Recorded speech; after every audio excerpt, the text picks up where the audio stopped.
Hello hello guys, very welcome to all of you.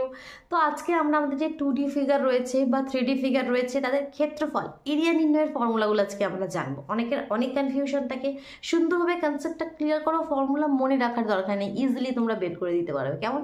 যেমন আজকে আমরা ক্লিয়ার করবো আয়তক্ষেত্র, বর্গক্ষেত্র, চতুর্ভুজ, যে কোনো ধরনের মনে করো সামান্তরিক হতে পারে বা ট্রাপিজিয়াম হতে পারে। তো এই ধরনের যে ফিগারগুলো রয়েছে সমস্তগুলো এক এক করে আমরা জেনে নিই। কেমন? সুন্দরভাবে তোমরা নোট করে নাও, তবে কিন্তু তোমাদের সেটা মনে থাকবে, আদারওয়াইজ একবার দেখবে কিছুদিন পর ভুলে যাবে। তো অবশ্যই নোট করে রাখো, ঠিক আছে? চলো আমরা স্টার্ট করি। দেখো আমি নামগুলো লিখে নিয়েছি। প্রথমে কি ট্রায়াঙ্গেল, ট্রায়াঙ্গেল মানে কি ত্রিভুজ। তো ত্রিভুজ অনেক রকমের হতে পারে আমাদের, তো সব রকম ত্রিভুজেরই আমরা কিন্তু ফর্মুলা ক্লিয়ার করবো, ঠিক আছে? তো সেটা ত্রিভুজ হতে পারে তোমাদের সমকোণী ত্রিভুজ, মানে কি যেখানে একটা কোণ আমাদের 90 ডিগ্রি হয়, সমকোণী ত্রিভুজ হতে পারে, অথবা সমদ্বিবাহু ত্রিভুজ হতে পারে, মানে কি যেখানে দুটো বাহু সমান হয়, অথবা তোমাদের সমবাহু ত্রিভুজ হতে পারে যেখানে তিনটে বাহুই কি সমান হয়। তো আলাদা আলাদা ত্রিভুজের ক্ষেত্রে আলাদা আলাদা ফর্মুলা আমরা ইউজ করতে পারি, অথবা একটা কমন ফর্মুলা আছে যেটা সব ত্রিভুজে ইউজ করা যায়, সেটাও আমরা কিন্তু জানবো, ঠিক আছে? সমস্ত রকম ত্রিভুজের ক্ষেত্রফল নির্ণয়ের ফর্মুলা জানবো। স্কোয়ার, স্কোয়ার মানে কি যেখানে তোমাদের একটা চতুর্ভুজ যার চারটি বাহুই কি সমান, যেটাকে আমরা বাংলায় বলি বর্গক্ষেত্র, তাই তো? ত্রিভুজ, বর্গক্ষেত্র। এখানে কি আছে? এখানে একটা নেম লেখা হয়নি, সেটা হচ্ছে তোমাদের রেক্ট্যাঙ্গল, সেটা এখানে আমি লিখে দিই। আয়তক্ষেত্র, যেটা আয়তক্ষেত্র যেখানে কি বিপরীত বাহুগুলো সমান হয়, এটার সঙ্গে এটা সমান, এটার সঙ্গে এটা সমান, আয়তক্ষেত্র। এই ফিগারেরও আমরা ক্ষেত্রফল নির্ণয়ের ফর্মুলা জানবো। প্যারালোগ্রাম, এটাও এক ধরনের চতুর্ভুজ। দেখতে কেমন হয়? দেখতে ঠিক এরকম হয়, যেখানে বিপরীত বাহুগুলো কিন্তু সমান এবং সমান্তরাল হয়, সেই প্যারালোগ্রাম। ট্রাপিজিয়াম, ট্রাপিজিয়ামের কি ফর্মুলা সেটাও জানবো, যেটাকে দেখতে এরকম হয়। ট্রাপিজিয়াম যেখানে এটার সঙ্গে এটা কি প্যারালাল হয়, তাই তো? তো সেই ট্রাপিজিয়ামের ফর্মুলা আমরা জানবো। কিউব, কিউব দেখতে কেমন? কিউবটা আমাদের স্কোয়ার থেকে হয়, যেমন একটা স্কোয়ার, তার মধ্যে আর একটা স্কোয়ার। তা 3D ফিগার, যেখানে কি দৈর্ঘ্য, প্রস্থ, উচ্চতা তিনটে জিনিস থাকে, যেমন একটা রিউবিক কিউবস বা কোনো বক্স যেটা স্কোয়ার শেপের যে বক্সগুলো হয় সেগুলো। আর কিউবয়েড কি? যেমন একটা মোবাইল ফোনের ডাব্বা বা জুতোর যে বক্সগুলো হয়, যেটা রেক্ট্যাঙ্গেল, আয়তক্ষেত্র থেকে হয়, ঠিক আছে? দুটো আয়তক্ষেত্র এখানে মিক্স করে আমি এটা ড্র করে দিলাম। দেখো যে আমাদের যে ঘরে বক্সগুলো থাকে, জুতোর বক্স, মোবাইল ফোনের বক্স, সেগুলো আমাদের কি সব কিউবয়েড, তাই তো? তো দেখো এই সমস্ত ফিগারের আমরা ক্ষেত্রফল নির্ণয়ের ফর্মুলা এবার এক এক করে জেনে নিই। এবার এই সাইডে আমি এক এক করে জানবো। আমি নিচে এগুলো ক্লিয়ার করে দিই, ক্লিয়ার করে দিয়ে এখানে, কারণ সাইডে জায়গাটা অনেকটা কম, সেখানে ভালোভাবে বোঝানো যাবে না। সবার প্রথমে আমরা ত্রিভুজ নিয়ে আলোচনা করবো। তো ত্রিভুজ আমি বললাম তিন ধরনের ত্রিভুজ আছে। একটা মনে করো যে কোনো ত্রিভুজ, একটা নর্মাল আমি ফর্মুলা বলছি, যেটা তুমি সব ত্রিভুজের ক্ষেত্রে অ্যাপ্লাই করতে পারো যদি সেই ত্রিভুজের এই সাইডগুলো জানা থাকে। এ মনে করো এই সাইড, এই সাইডের লেন্থ বি, এই সাইডের লেন্থ যদি সি হয়, সেটাকে আমরা হেরনস ফর্মুলা বলি। কি ফর্মুলা বলি? Heron's formula.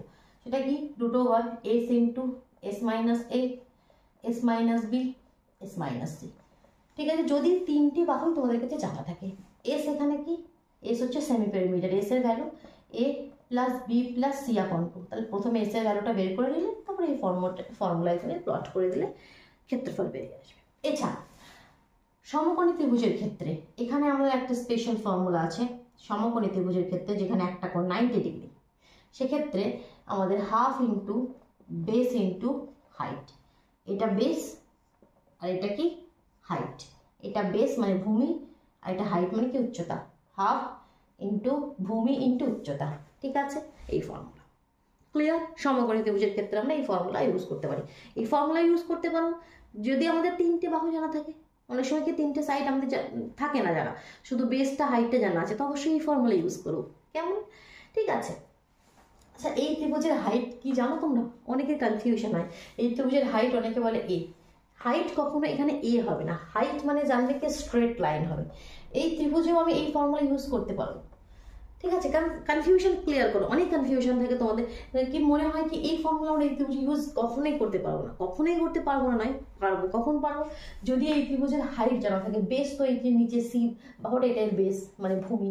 হাইট হচ্ছে স্ট্রেট লাইন, উপরের বিন্দু থেকে স্ট্রেট লাইন, এই লেন্থ যদি তোমাদের জানা থাকে তাহলে তুমি এই ত্রিভুজেও এই half into base into height এই ফর্মুলা ইউজ করবে। যে অ্যান্সার আসবে এই ফর্মুলা ইউজ করলেও সেই অ্যান্সারই আসবে, কারণ কিন্তু দুটোই তোমাদের ত্রিভুজের এরিয়া নির্ণয়ের ফর্মুলা। ক্লিয়ার? আরেকটা ফর্মুলা হয় সমবাহু ত্রিভুজের ক্ষেত্রে, এটা শুধু সমবাহু ত্রিভুজের ক্ষেত্রেই আমরা অ্যাপ্লাই করতে পারবো, মানে কি যখন তিনটে সাইডে সমান থাকে। কি সেই ফর্মুলা? √3/4 ইন্টু বাহু স্কোয়ার, কারণ এখানে তিনটে বাহু সমান, তো √3/4 ইন্টু বাহু স্কোয়ার। ক্লিয়ার? ক্লিয়ার হলো? কোনো কনফিউশন নেই? ত্রিভুজের ফর্মুলার ক্ষেত্রে তিনটি ফর্মুলা আমরা জেনে নিলাম, half into base into height, √3/4 into side square. এটা শুধু সমবাহু ত্রিভুজের ক্ষেত্রে, এটা অন্য কোনো ত্রিভুজে আমরা অ্যাপ্লাই করতে পারবো না। এই যে ফর্মুলাটা আমরা সব ত্রিভুজেই অ্যাপ্লাই করতে পারবো যদি তাদের হাইট আমাদের জানা থাকে। ক্লিয়ার? আর এটা হচ্ছে যখন তিনটে সাইড জানা থাকবে তখন আমরা এই ফর্মুলা ইউজ করবো। তো যখন যে কন্ডিশন আমাদের জানা আছে তখন সেই কন্ডিশন আমরা ইউজ করবো। ক্লিয়ার? ত্রিভুজ মুছে দিলাম। এরপরে আমরা বর্গক্ষেত্র এবং আয়তক্ষেত্র, স্কোয়ার আর রেক্ট্যাঙ্গেলের ফর্মুলাটা জেনে নিই। স্কোয়ার দেখতে কেমন? যেখানে চারটি বাহুই কি তোমাদের সমান, আর রেক্ট্যাঙ্গেল হচ্ছে বিপরীত বাহুগুলো সমান, তাই তো? তো এক্ষেত্রে বর্গক্ষেত্রের ক্ষেত্রে এখানে তোমাদের এরিয়া নির্ণয়ের formula side into side, side into side মানে কি বাহু ইন্টু বাহু। এখানে তো চারটি বাহু সমান, মনে করো এ এ এ এ, তাহলে এখানে এরিয়া নির্ণয়ের ফর্মুলা কি হয়ে গেল? স্কোয়ার। আর এক্ষেত্রে কি সমস্ত সমান না, এটাকে আমরা দৈর্ঘ্য বলি, এটাকে আমরা প্রস্থ বলি, লেন্থ একটা ব্রেড এল আর বি, তো এই ক্ষেত্রে ফর্মুলা হয়ে যায় এল ইন্টু বি, মানে দৈর্ঘ্য গণিত প্রস্থ। এখানে অ্যাকচুয়ালি দৈর্ঘ্য গণিত প্রস্থই হয়, এখানে দৈর্ঘ্যও যা প্রস্থও তা, যার জন্য আমরা সাইড ইন্টু সাইড দিয়ে বলি। একই কথা, ঠিক আছে? দুটোর ফর্মুলা কিন্তু আলাদা নয় যদি ভালোভাবে লক্ষ্য করো। এটা দৈর্ঘ্য গণিত প্রস্থ, এটাও দৈর্ঘ্য গণিত প্রস্থ, এখানে দৈর্ঘ্য যা প্রস্থ যা, যার জন্য এ ইন্টু এ স্কোয়ার। ক্লিয়ার? ক্লিয়ার? বোঝা গেল? নেক্সট ফিগারে যাচ্ছি আমরা এবার। সামান্তরিক আর ট্রাপিজিয়াম, প্যারালোগ্রাম আর ট্রাপিজিয়াম, এই দুটো ফিগার তৈরি করি। প্যারালোগ্রাম দেখতে কেমন? ঠিক এরকম, এটাকে আমরা বাংলায় বলছি সামান্তরিক। ইংলিশ নেমগুলো কিন্তু অবশ্যই জেনে রাখবে, ঠিক আছে? সমস্ত রকমের আমাদের জেনে রাখা দরকার। ট্রাপিজিয়াম তো দেখো এক্ষেত্রে কি ফর্মুলা? তো এখানে দেখো সামান্তরিকের ক্ষেত্রে আমাদের ফর্মুলা হয়, ত্রিভুজের ক্ষেত্রে একটা ফর্মুলা বলেছিলাম, half into base into height. সেই ফর্মুলা এখানে হবে, শুধুমাত্র হাফটাকে সরিয়ে দেবো। তাহলে কি ফর্মুলা? বেস ইন্টু হাইট, ভূমি ইন্টু উচ্চতা, ভূমি ইন্টু উচ্চতা। ক্লিয়ার? ভূমি ইন্টু উচ্চতা, এটা হচ্ছে সামান্তরিকের ক্ষেত্রে এই ফর্মুলা আমরা ইউজ করবো। নেক্সট হচ্ছে ট্রাপিজিয়াম। ট্রাপিজিয়ামের ক্ষেত্রে কি ফর্মুলা ইউজ করবো? ট্রাপিজিয়ামের ক্ষেত্রে দেখো একটু নাম দিই, এ বি সি ডি। এখানে এ বি আর বি সি কি প্যারালাল। এর হাইট কি? এর হাইট তো জানা নেই, মনে করো এখানে একটা হাইট ড্র করছি, এটার হাইট এইচ। তো এক্ষেত্রে ফর্মুলা হয় half into a b plus DC, a b plus DC into h. ফর্মুলাটা একটু ভালোভাবে লক্ষ্য করবে। হাফ ইন্টু এই যে প্যারালাল সাইড রয়েছে তাদের এখানে যোগ করেছি, এখানে ঠিক আছে প্লাস সাইন আছে, ইন্টু যে উচ্চতা থাকবে। ক্লিয়ার হলো? লাস্ট দুটো ফিগার কিউব আর কিউবয়েড, এর জন্য তো কিউব দেখো যেটা আমাদের বলেছে স্কোয়ার থেকে ফর্ম হয়।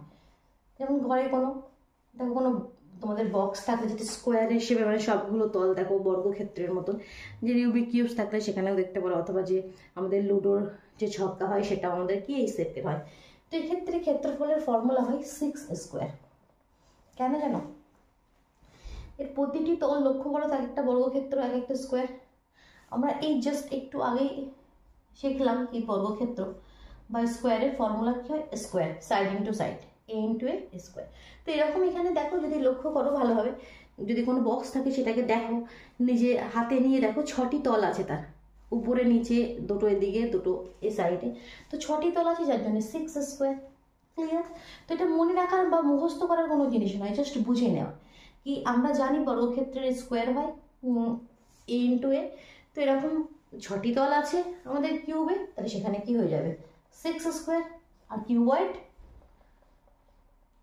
যেটা আমাদের আয়তক্ষেত্র থেকে ফর্ম হয়, রেক্ট্যাঙ্গেল থেকে। তো এখানে এর প্রতিটি তল কি যদি ভালোভাবে লক্ষ্য করো, প্রতিটি তল এক একটা আয়তক্ষেত্র। তাই তো। তো এখানেও কি 6টি তল রয়েছে, এখানেও 6টি তল রয়েছে, এখানেও 6টি তল ছিল। এর যে 6টি তল সমস্ত দেখতে কি বর্গাকার, যার জন্য একটা বর্গক্ষেত্রের স্কোয়ার হয় 6টি বর্গক্ষেত্রে 6 স্কোয়ার। এখানে একটু চেঞ্জ হয়ে যাবে, কারণ কি এখানে দৈর্ঘ্য, প্রস্থ আর উচ্চতা এসে যাবে, এল, বি আর এইচ, দৈর্ঘ্য প্রস্থ উচ্চতা, কারণ এটা কি দৈর্ঘ্য, এটা প্রস্থ আর এটা কি উচ্চতা। তো এক্ষেত্রে কি হবে, এক্ষেত্রেও 6টি তল আছে, তো এক্ষেত্রে ফর্মুলাটা হয়ে যাবে 2 into L B plus BH plus H L. এটা কেন হলো অনেকের কনফিউশন হয়, কারণ এখানে আমি যেটা লিখে দিলাম এটা তোমাদেরকে মুখস্থ করতে হবে। তো এটা যদি তোমরা জানতে চাও এর ডিটেলস ইনফরমেশনকে কীভাবে, সেটা একটু লেন্থ দিত, অবশ্যই কমেন্ট বক্সে জানাও। আমি তাহলে নেক্সট ভিডিও শুধুমাত্র এই আমাদের কিউবয়েড নিয়ে করবো, যেখানে এটা আলোচনা করবো শুধুমাত্র কি এটা কীভাবে ফর্মুলাটা এলো। ক্লিয়ার? তো অবশ্যই কমেন্ট বক্সে জানাও যারা যারা ইচ্ছুক আছে। কেমন? চলো তাহলে আজকের মতন টাটা।